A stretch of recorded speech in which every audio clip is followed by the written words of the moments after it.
অৰ্জুন গুৰুদেৱ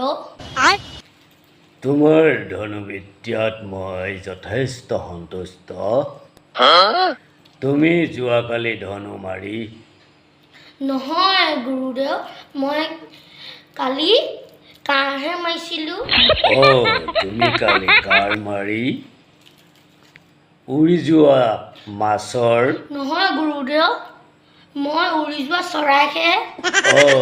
উৰি যোৱা চৰাই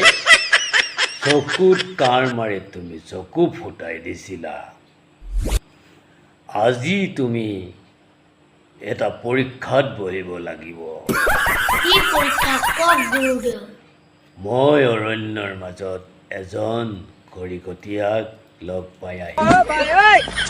বহু কষ্টৰে খৰি বিচাৰি ফুৰিছিল তেওঁক সুধিলোঁ আৰু তেওঁ ক'লে যে তেওঁ টিকাত এটা ডাঙৰ বিফুৱা হৈ আছে মই ক'লোঁ তুমি গছৰ ছাঁতে বহা মই তোমাৰ সেই বিফুৱা ফুটাই দি তোমাক আৰোগ্য কৰিম এতিয়া কথা হ'ল তুমি সেই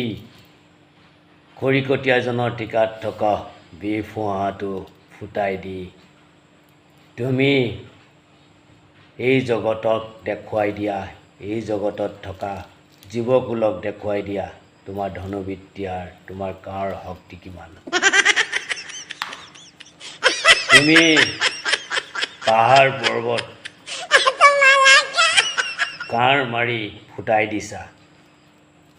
আজি তুমি সেই খৰিকটীয়াজনৰ টিকাত থকা সৰু ফুহাৰ পাহাৰটো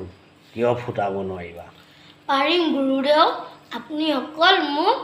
ফুটাব দিয়ক বিফুৱাটো পাৰিবা বাছা মোৰ বিশ্বাস আছে তোমাৰ প্ৰতি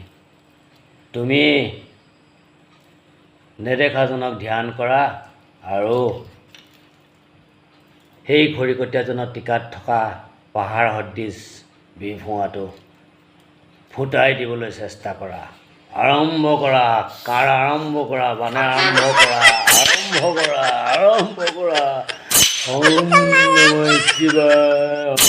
নমঃ শিৱায় ফুটাই দিয়া পুঁজ উলিয়াই দিয়া ফুটাই দিয়া